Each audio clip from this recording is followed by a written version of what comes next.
Now, one thing that the military discovered was that this shading allowed you to, in effect, get rid of the rest of the sphere. So they just took this off. That's not needed. So basically, they've got this thing now. And they discovered that removing this from the sphere, there goes one of my map pens, allowed just this part to be used.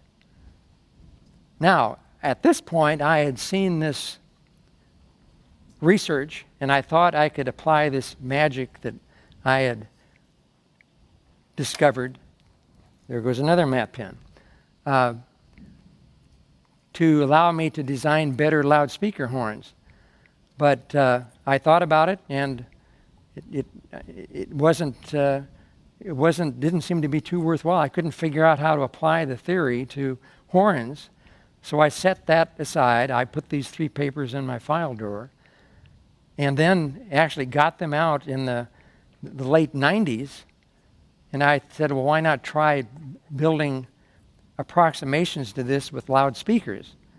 And of course, you can do the same thing with a loudspeaker if you have a number of very small transducers that you can arrange on the surface of a sphere.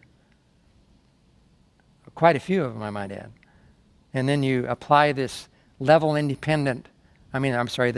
frequency independent shading, and you could get a loudspeaker array which would have extremely uniform polars as a function of frequency.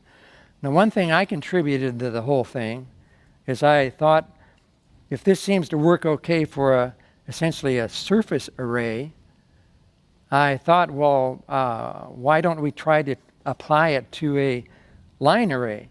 Now, this is a depiction of just taking essentially a line of these, a section through here, and just considering the loudspeakers which would be found along a line that would go from top to bottom and go through the center of the spherical cap. So in effect, you end up with something that looks like this. Now, this would represent a shaded line array of loudspeakers, again with red representing 0 dB, and then the level falling off to the outside edges. And for the same reason, I thought that they had reasoned that you could eliminate the rest of the sphere. I thought, well, maybe that would work here also. And by virtue of simulations and experiment, I determined that indeed you can do that. In other words, you'll take this and turn it into that. So now fortunately, you're left with all the rest. You don't need the rest of in effect, the spherical enclosure that you had to start out with. So this gets pretty close to the arrays that I've worked on here in the last several years. Here is a depiction of a so-called freestanding circular arc array. And what was significant about just backtracking a second, is that all of these transducers that are on here are on the surface of a sphere. You mean a constant radius object, which of course what a sphere is, or in the case of an array, what you've done is essentially taken these transducers and, in other words, a number of identical small transducers which are arrayed around a circular arc. And then this special shading is applied to that. The shading refers to how the amplitude changes as a function of position, either on the transducers that are on the sphere or the transducers that are arrayed around a circular arc. And the shading, the level in the center is a maximum, and that level decreases as you go to the outside edge. And as I stated, I came up with an approximation to this continuous shading that would require a different level for each of these speakers, and approximated a banked, truncated, stepped approximation to it that goes in 3 dB steps, i.e. 0, -3, 6, 9, and 12 for certain intervals that go around. So that I followed up with that. Now, when you actually extend this concept to what amounts to a real line array, and again, that's one thing in my The first paper that I published, not published, but I gave at the Audio Engineering Society convention was done in late 2000. And I essentially described a version of these arrays called CBT. CBT stands for Constant Beamwidth Transducer. And that was a term that was actually coined by these military researchers from the U.S. Navy in this first paper that they published in 1978. And those of you who happen to be sitting in front of your computers watching this on YouTube, you can go to my website, dbkeele.com, dbkeele, Keele.com. I have a goodies CD that you can download that has a bunch of information, including a couple of talks which I've given, and descriptions of some of these speakers. I have them, all of my technical papers are available on my website, including I go into detail about the CBT arrays themselves. So if you're interested in the gruesome details of this stuff, some of you may not care at all, but some of you may. So you can get all the details you want in there.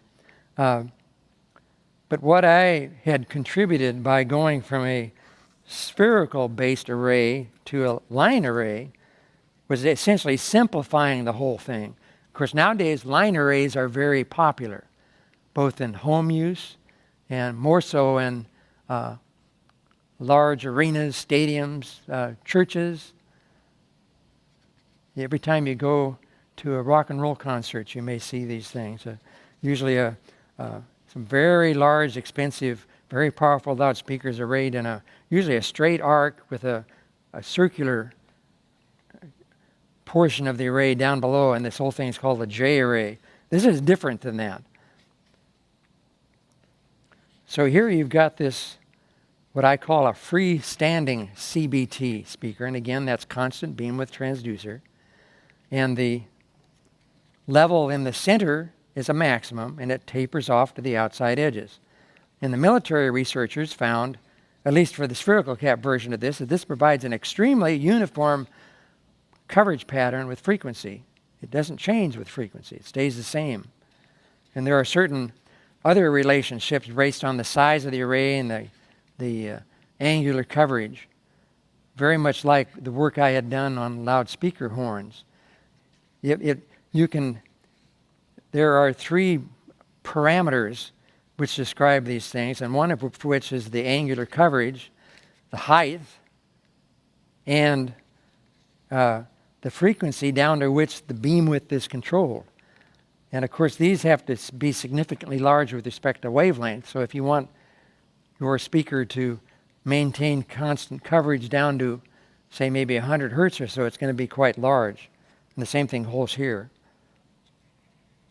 Now, I described, actually in my fifth CBT paper that I published in approximately 2005 and 2006, and I co-authored that with an engineer at JBL. His name was Doug Button.